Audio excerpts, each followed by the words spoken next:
Hey, campfire crew, let's get it on.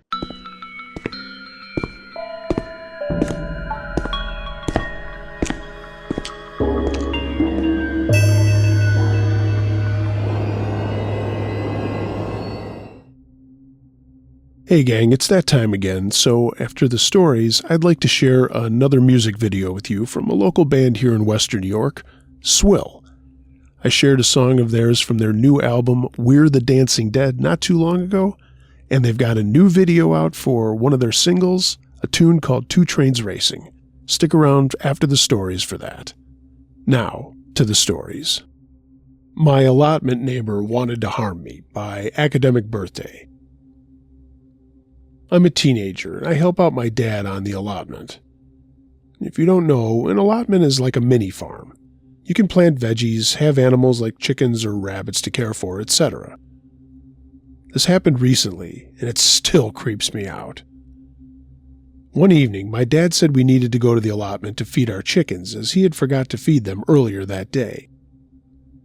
It was around 8 p.m. when I agreed, and we went in the car and started driving. We got to our allotment, which was like a 15-minute drive, and it was already dark outside. Not a lot, but still dark.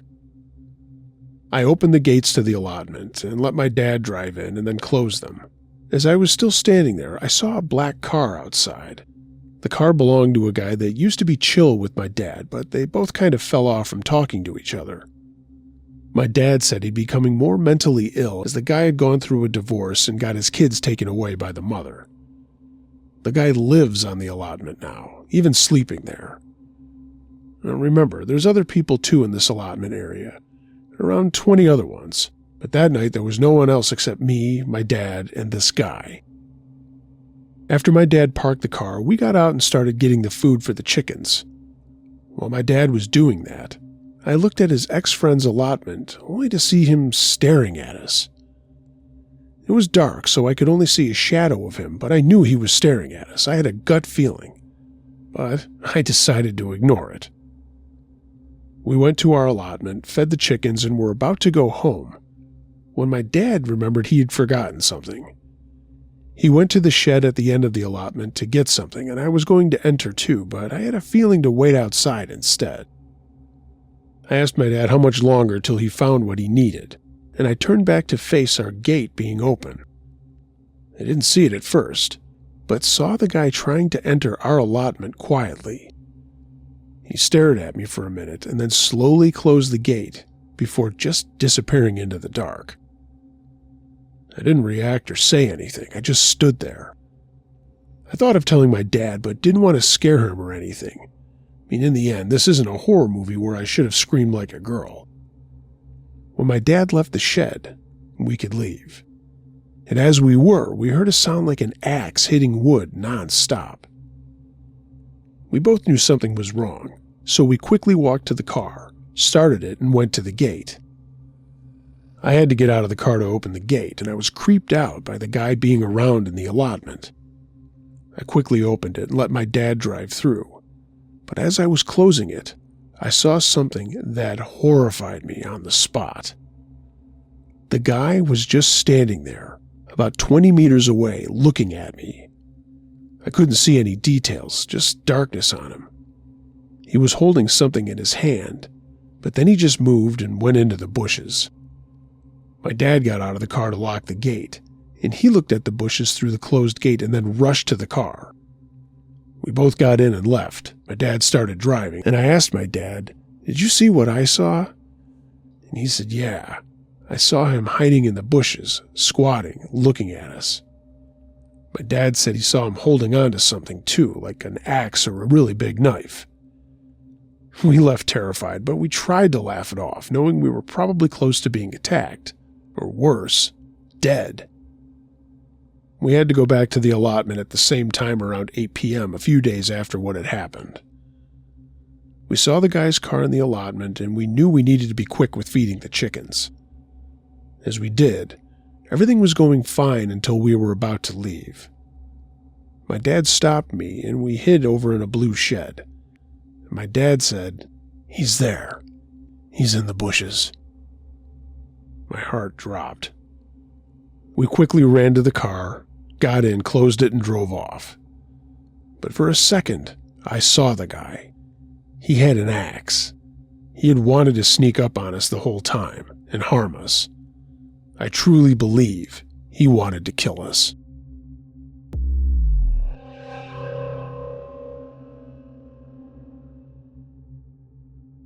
Post-Disco Psychos by Brilliant Bex. This is so bizarre.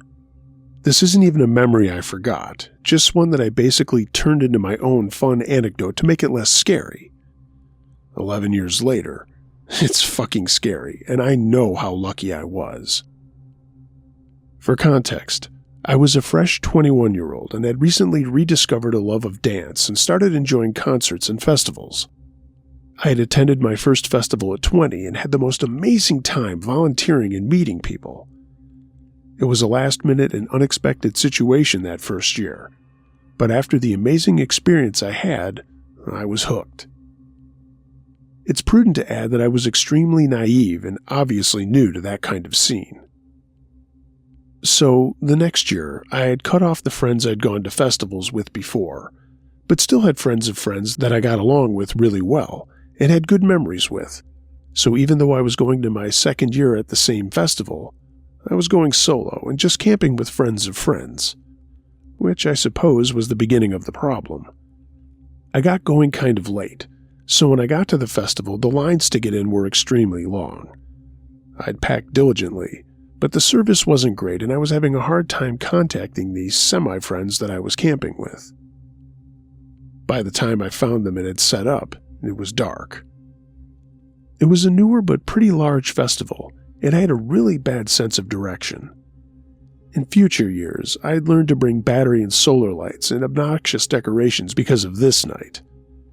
It was also in a different location that year, so unfamiliar with where I'm camped, with my surroundings. The second part, I fucked it up. My ex-roommate Tom and his girlfriend Gina were the ones I was closest to, and Tom was bringing some special acid for me as kind of an apology for not sticking up for me in a roommate situation. That's another story. We all went to the first show together, but all got really high so fast. I took too much, and I knew it pretty quickly, so I knew the night was going to go sideways. But by the time I realized, Tom and Gina had wandered off, leaving me completely alone. I tried to find my way to my tent thinking I'd lay down for a bit and be okay, but I couldn't remember how to get to it or where it was. It was dark, and I was starting to panic, and being that I was high as shit and didn't know where anyone I knew was, and didn't know how to find my campsite or anything. I was in a crop top and jean shorts in high desert at nighttime, so it was starting to get cold. I wandered over to the disco area because it was the first thing I found. Had a legit disco ball and all. I was wandering around and saw this woman in the most unusual clothing, think almost pioneer times, so I went to talk to her. I genuinely to this day don't know if this person was real, that's how messed up I was. We ended up wandering around, again not sure this was a real person or a hallucination, trying to find my campsite when we reached the RV car camp area. This man, maybe early 30s, with glow sticks, asked if we wanted any, and we said yeah. She went first, and as soon as it went on her wrist, she went skipping away. I called out to her to wait, but she didn't stop. The man looked at me and said, "Are you okay? Do you think you can find your friend?" And I stupidly said, "Oh, I don't really know her.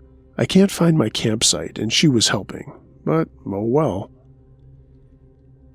He responded with, "You remind me a lot of my little sister. I wouldn't want her running around lost like this. Look, my buddy and I are going to watch XYZ shows, and I wouldn't feel right leaving you, so you could stay in his RV for a few hours to sleep it off."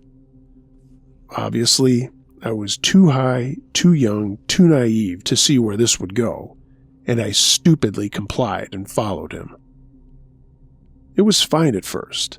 It was a toy hauler, I think that's what it's called. So the back end was like a U-Haul that stayed open. The first guy put on an album I'd previously loved as a teenager, but now can barely listen to.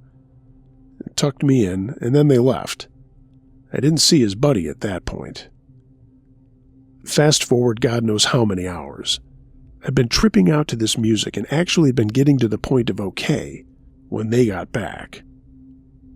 For the record, I didn't request that particular band. It was on a loop.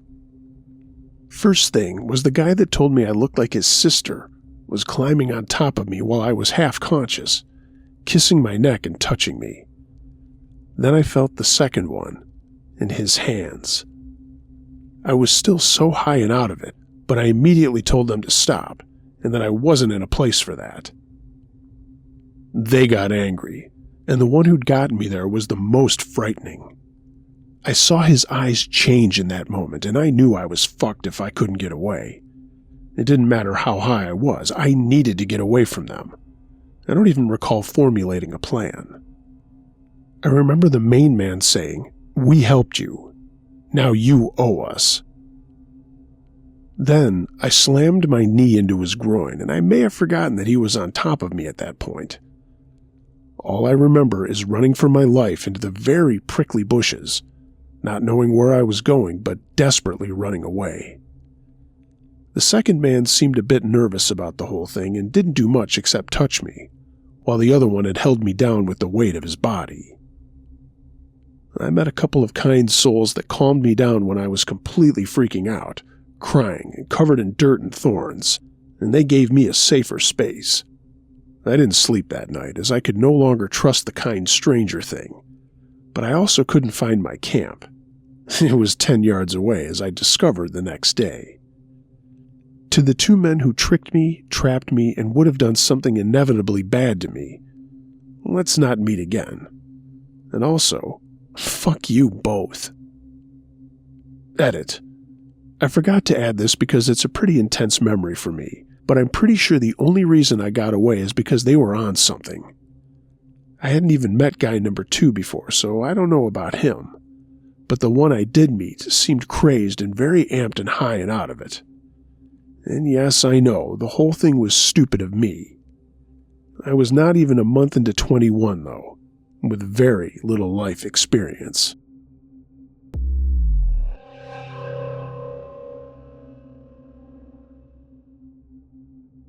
Was It a Warning? By What's Cooking Beach. Trigger warning, mentions of suicide and murder. I'm still wrapping my head around this one.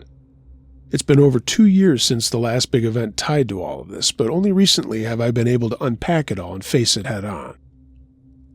My apologies for this story's length. It has several chapters as it all unfolded over a decade, beginning with a tragedy. My uncle, my mom's brother, took his own life by running a car in a closed garage. And I've lost a lot of people and experienced a lot of death since then. My father passed away from terminal cancer just a few months after my uncle committed suicide.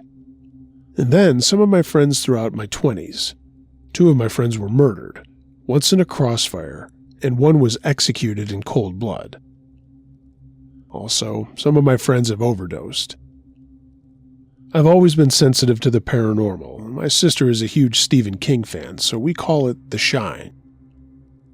Some of my craziest experiences have started in my sleep, and I think maybe I become more open to receiving energy that's trying to get in when I'm asleep. The Dream. One night, I had a dream that I was back in the house that I grew up in.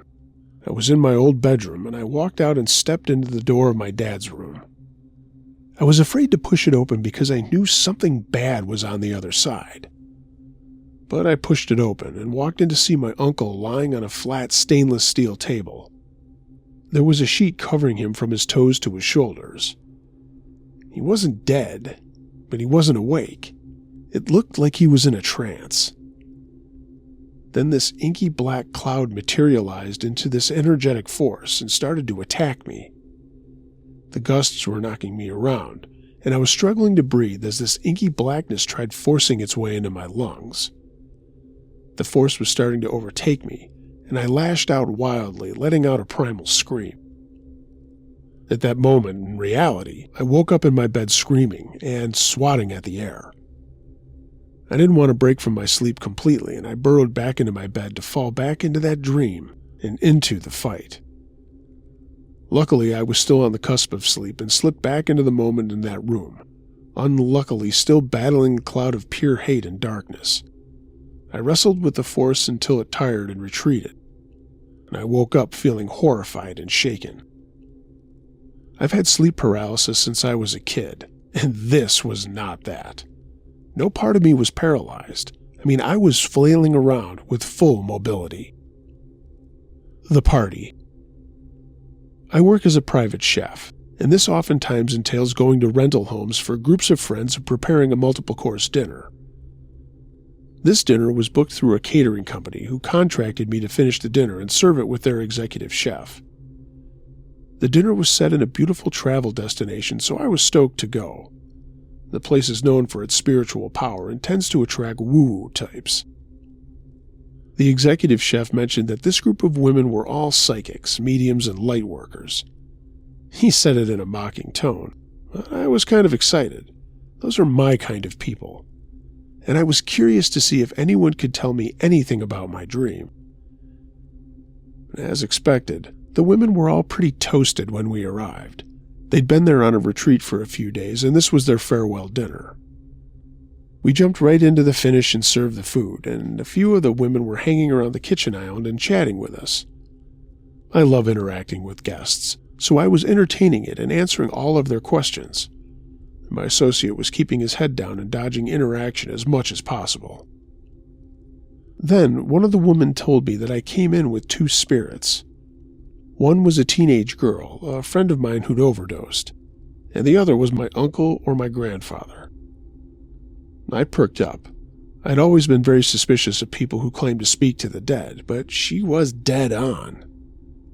My grandfather on my mother's side was still alive. My uncle was living with him when he took his life in the garage. When I asked her what my uncle was saying, hoping that she'd bring up the dream, she looked at me confused and said, "I've had a few drinks, so maybe that's why it's hard to tell what he's saying. Did he shoot himself in the head?" I shook my head no. He'd killed himself, but that wasn't how. My friend had been murdered and shot in the head, but that's not who she was talking about. But she insisted that was the message she was getting. She was saying that he was yelling that he had shot himself. I shrugged and said it couldn't be aimed at me, and we agreed that maybe it was attached to the chef. But he refused to take part in this conversation, and I wondered if it had touched a nerve with him. After finishing the dinner, we cleaned up, packed up, and hit the road back to the city. I wanted to talk about the medium and whatever she thought she was channeling, so I asked the chef if he'd ever experienced anything like that. To this day, his response is one of the creepiest things I've ever heard. And he said, "When you surround yourself with people who are into things like that, the next thing you know, people are taking drugs and writhing around on the ground like snakes and speaking in tongues." So I dropped the subject and opted to speak about music instead. It was late, and it was a dark, desolate drive through the desert before we hit civilization. The fucking. Several weeks later, my niece was competing in her first karate competition since joining. I've always been into martial arts, and it's something that I used to do with my dad, so I was stoked for her. After the competition, we left to get breakfast and celebrate our girl showing off with her new team. Right when we pulled up, my mom called me. My grandfather had committed suicide by shooting himself in the head.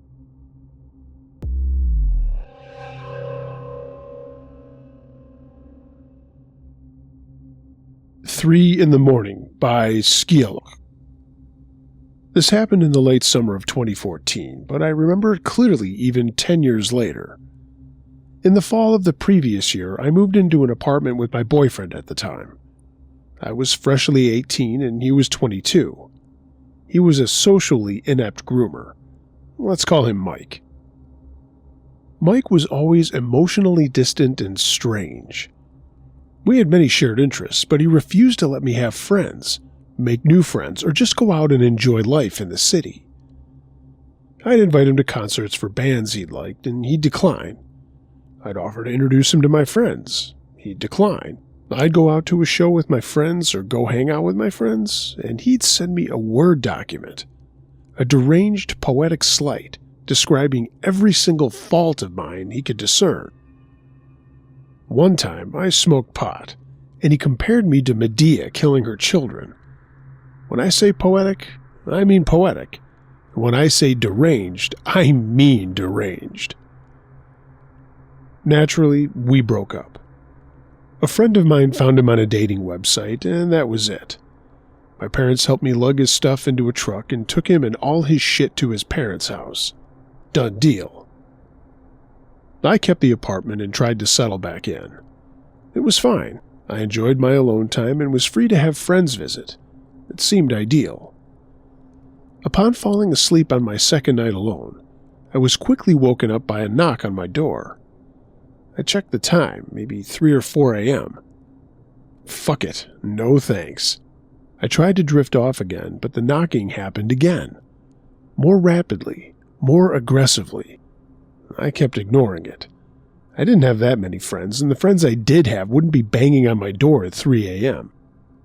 Eventually, the banging stopped. I enjoyed my next few days, and I went out with friends. I had some drinks, came home alone, and went to sleep. Again, 4 a.m. Again?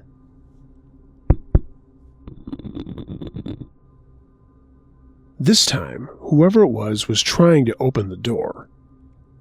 Luckily, my building was old and disgusting. Landlord paint jobs, roaches, no AC. But what it did have was 2 deadbolts and a door chain, so I felt more curious than scared. I took a look through the peephole, and I saw a blonde man. He didn't look like a junkie or a weirdo, but I also didn't recognize him. And no, it wasn't Mike. He was dark-haired and would have written a poem before he tried to break down a door. So, feeling young, stupid, and for whatever reason safe enough to sleep, I got the hell back to sleep. But it kept happening. Every single night, I'd go to sleep. Every single night, he'd knock. He'd bang and slam at the door. He jiggled the doorknob left and right. He yanked at the doorknob. He flew into the door with the weight of his entire body, and he never talked. He would have been shit as a SWAT officer. And for some reason, I never called the cops. I think I was in my ACAB era. All cops are bad. I don't know.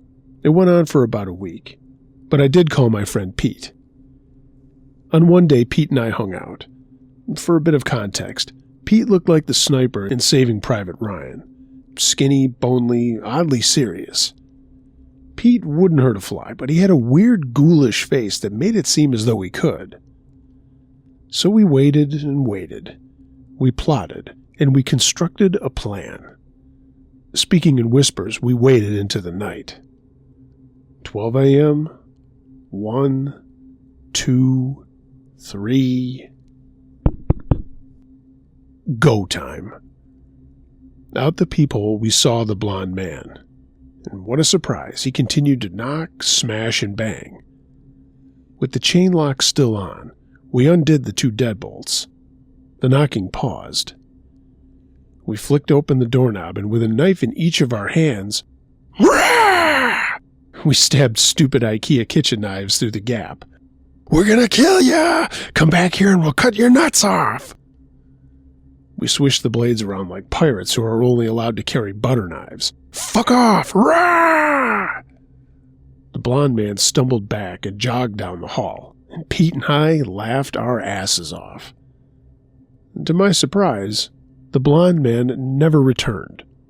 All it took was matching his crazy. I'll never know why he targeted me, or why he was so fucking insistent in getting into my apartment. Though I can't guess. But, freaky blonde man, let's not meet.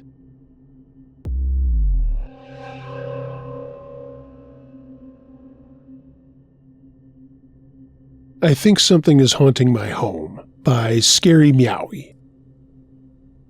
A few weeks ago, my dad left home to go work in Mindanao. I was excited since I knew he would be bringing back gifts. A week or two later, perhaps sometime in the afternoon, I heard a familiar voice. It was my dad, and my mom was talking to him. I sighed and focused on my iPad. A few minutes later, my dad knocked on the door. When I opened it, I saw him. He was wearing a gray shirt. Why am I mentioning this? It's important later. My dad and I hugged each other and talked for a bit. I don't remember much about the conversation, but I remember him saying, "Tomorrow, I'm going to show you something." He was acting really weird, but he is a weird guy, so I didn't mind it. After that, I went to sleep. A few hours later, I woke up in the middle of the night, and I was a bit dizzy, so I went to get a glass of water. When I checked my parents' room, I saw that only my mom was there. I asked, "Ma, where's Dad? Did he leave?" "What?" she replied. "Your dad hasn't come home yet." I was fucking flabbergasted. If Dad was still on his trip, then who the fuck did I hug? I explained to my mom about what happened and that I had literally heard her talking to my dad, but she denied it. The next morning, I talked to my mom about going to the mall, and Mom was feeling unwell, so she said that my dad could let me go to SM when he comes back. That's when the memory of what had happened the night before flooded back. I told her what had happened again, and she was as shocked as me. Then she called my dad explaining what I had told him, and I started freaking out when he said he was wearing a gray shirt the day before. A few weeks later, I forgot about the experience. My mom walked up to me and asked if I went to their bedroom and opened the closet. And I said no. And she said that she saw someone opening the closet. And she didn't mind it at first because she thought it was me. And obviously, it wasn't. I stayed up all night so my friend who was living with me didn't leave the room.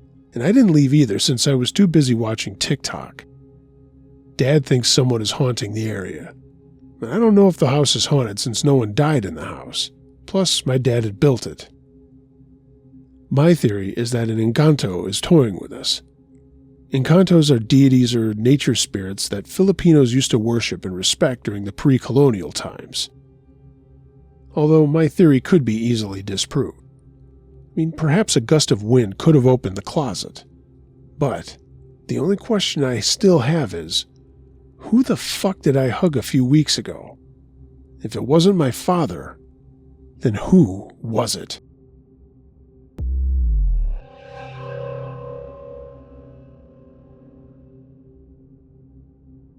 I have a bad feeling about someone living near me by 8085. Here I am explaining what is happening to me, and I'll try to be as precise as possible. I've lived in the same neighborhood for many years. This is also the case for many people there, which means that even if everyone does not speak to each other, we often know people, at least by sight. A year ago, I passed a guy in the street near my house whom I had never seen before, and I noticed him because he had a rather unusual physique. About 50 years old, tall, thin, emaciated face, dressed in a suit and tie. From the look on his face, he did not seem to be in good health. In short, nothing special so far. But what I did notice for the past year is that there are times of varying length when he was everywhere I was. To give an example, last Wednesday I went to the pharmacy. He was behind me and also went to the pharmacy. Thursday I went to a neighboring town to do some shopping, and I met him in the street. Friday, I left my house to go to the gym. He was in front of my house and walked part of the way with me before taking another street. This kind of thing would last for several days, every day, and then stop, before I saw him constantly for several days. He was constantly in a suit and tie, as if he was going to work, but I saw him at any time, on weekdays, weekends, in the morning, in the afternoon, in the evening. I didn't know exactly where he lived, but I knew that he was not in my immediate vicinity, and I never saw him talking to anyone on the street. Yeah, I know, coincidence most certainly, but I have to admit that in the end I ask myself questions. It's giving me this feeling of being followed, even if I may be exaggerating. Has this kind of thing or strange feeling towards someone ever happened to anyone else out there? Uncle Josh note here. Yeah, this is obviously an ongoing story, but I will say this. If this guy is showing up everywhere you're going, and randomly just seems to be popping up at kind of odd places like the pharmacy or shopping in another town, there might be something going on there that you need to look into. Just my advice. Good luck.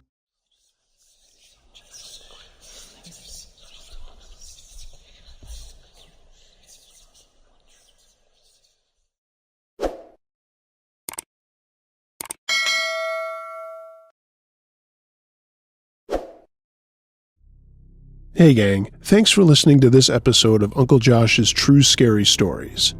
If you have a true scary story of any nature that you'd like to hear narrated on this channel or my podcast, email it to unclejoshtruescarystories@gmail.com. I read them all. Please like this video if you really liked what you've heard. Consider subscribing and leave a comment below. I'd love to hear what you think of the stories. I'm going to be laying low for a little bit here. I am getting sinus surgery, and for those of you that have been following me for a couple of years, you know I've been battling some crazy stuff with them, and it's finally time to just nip it in the bud. So I'm hoping to have another episode this week, but if not, I might have to do a best of. Anyway, I appreciate your patience and letting me heal up.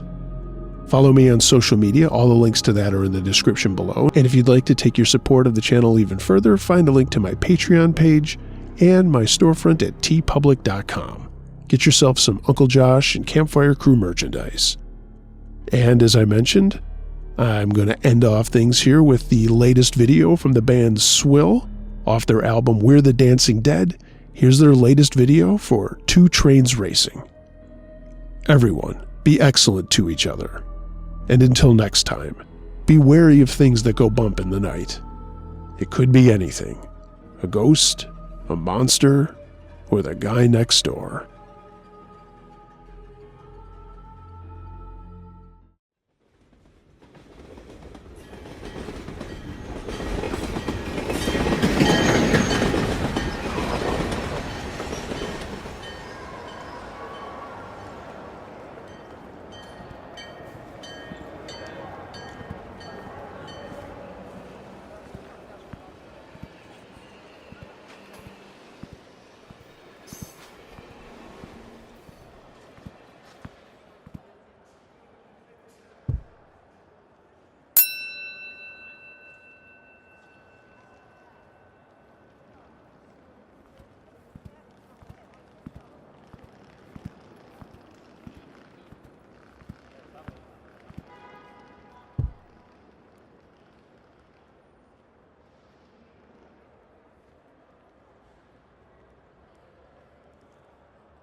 All aboard! Train 14, hustle!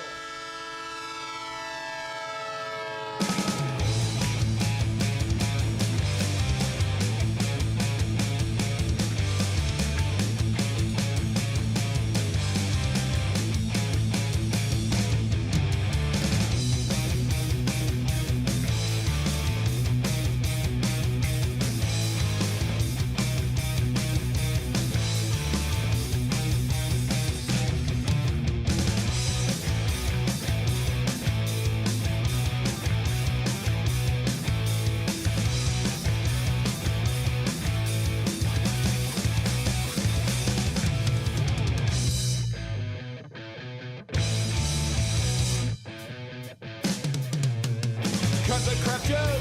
You're too old to fight. It doesn't really matter if you're wrong or right. Get your ass kicked if you step out of line.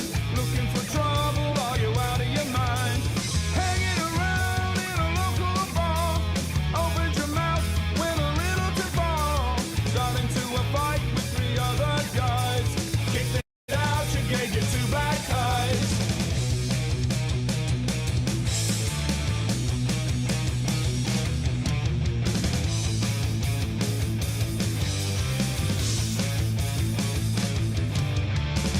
Train steaming down the track, heading for each other, no one in bed.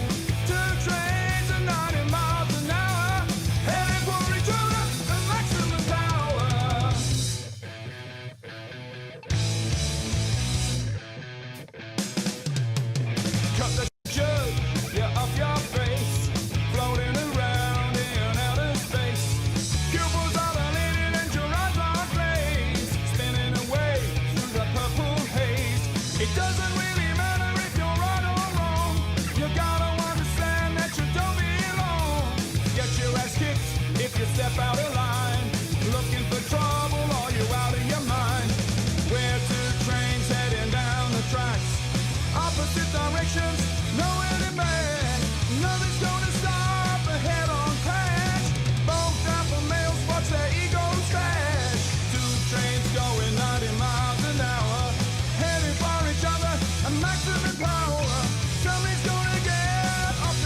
sense